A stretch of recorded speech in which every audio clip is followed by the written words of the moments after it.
Hello guys, I hope you're doing well. So today we're going to continue our lesson. Last time we talked about WH questions, question tags, and I gave you homework. I hope you did practice with the activities. So today we're going to continue with the last section, which is inversion. Okay, so what is an inversion? As a verb, invert means to put upside down or in the opposite position, order, or arrangement. Okay, but as a word or as a noun, grammatically inversion means putting the verb before the subject. Alright? But what is inversion? What is its purpose? So its purpose is to provide emphasis on a specific element while adding sophistication to the structure as a whole. What does that mean? Okay, so we're going to explain that more and you're going to understand with more examples. Now, in the inversion, we have the formal and the informal form. Okay, we're going to start with the first one, which is inversion in informal English. So the most common case of inversion is in formulating questions. Let's take an example. Oliver is looking for a new job. Now this is a simple statement.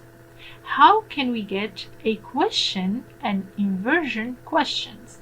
So we're just going to switch between the auxiliary verb and the subjects, and it will give us, is Oliver looking for a new job?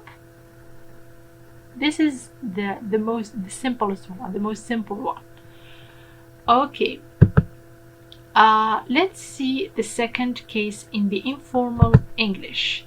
Another common case is after the expressions so, neither, or nor, to express that the same is true of someone or something else.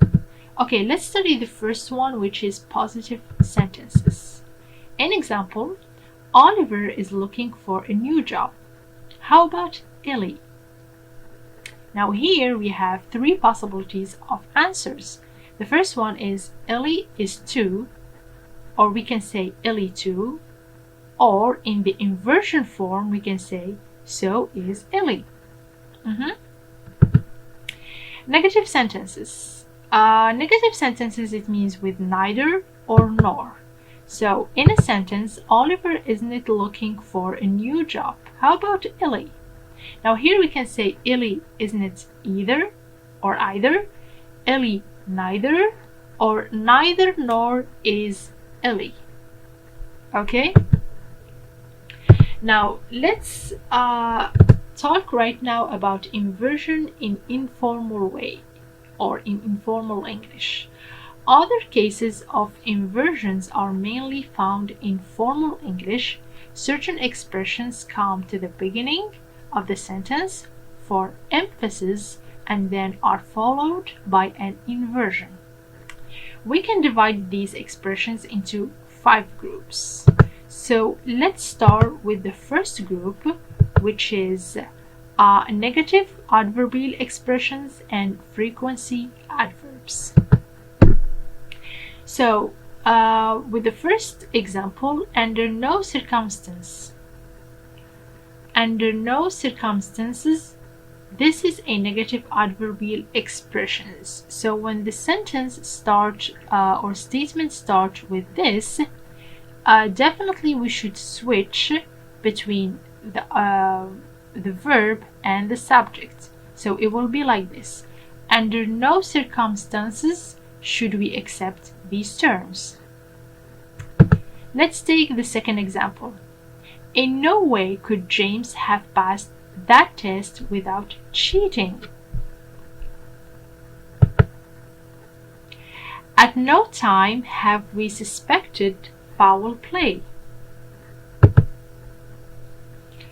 Not until I have spoken to everyone will I be able to make a decision. Little did they know that their children had been up too. Now let's take a look about some negative frequency adverbs. Seldom had Fred met such an intriguing person.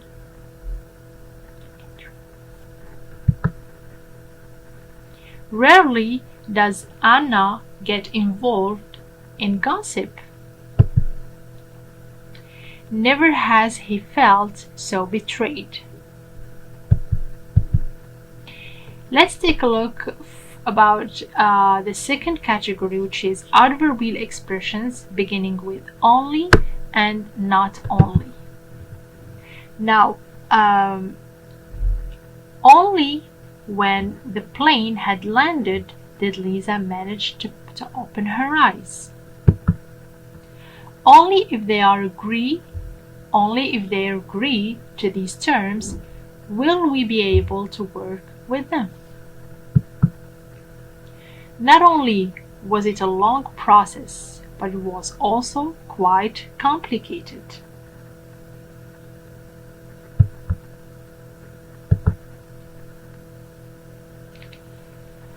The third category, hardly, scarcely, no sooner, when. Okay, so after these, you have to use one action follows another immediately.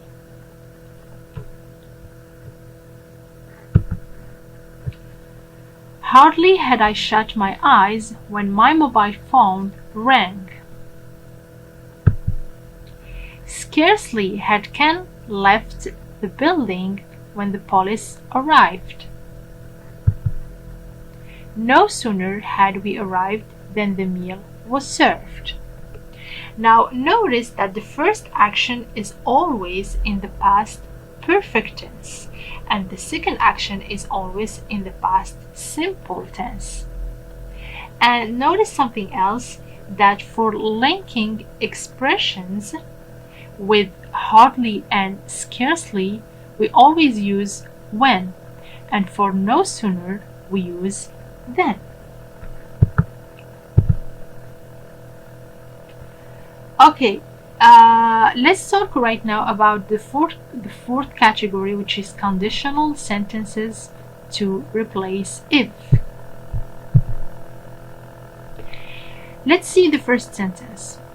If you should require any assistance, I will be in my office. So here should will replace if, and it will be should you require any assistance, I will be in my office. The second one, if we renegotiated this deal, we would be more lenient than before. Now here, if we want to make it more formal, we can say, if we were to renegotiate this deal, we would be more lenient than before.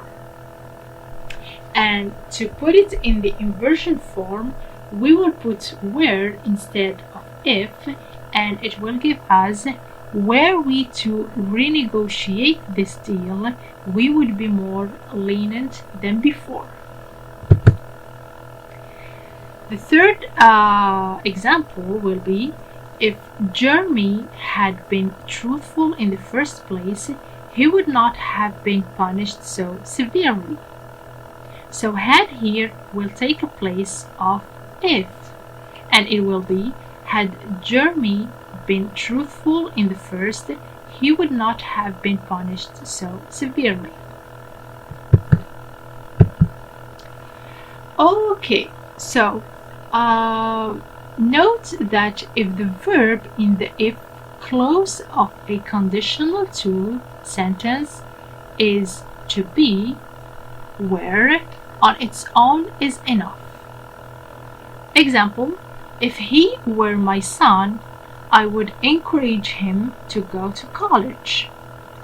So we just put where instead of if, and it will be, were he my son, I would encourage him to go to college. And you don't have to say, were he to be my son, I would encourage him to go to college. Okay, now let's study the last category, which is the fifth one, and it will be prepositions and adverbial expressions of place, including here and there. But know that after these you must use the main verb, not the auxiliary verbs.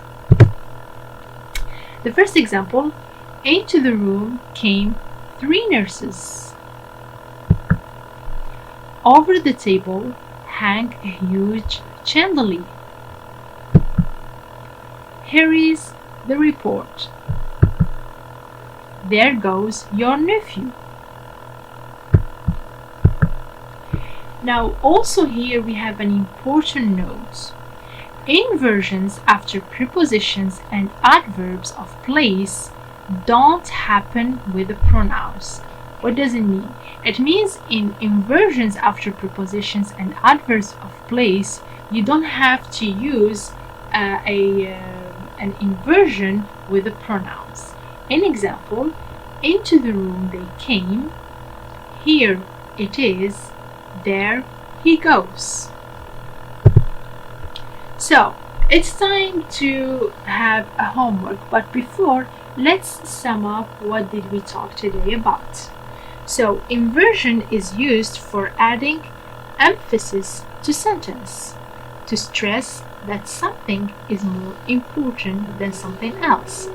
We do so by inverting the position of the subject and the verb, while frequently adding a negative adverbial.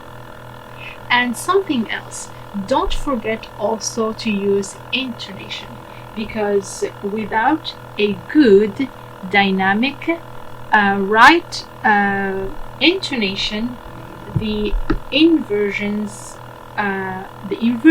doesn't have any sense. Okay, so you just have I hope you really did understand what did I was talking about, but you just have to practice with activities more and more. Okay, that's why your activities will be page 76 activity 7 and page 77 activity 8.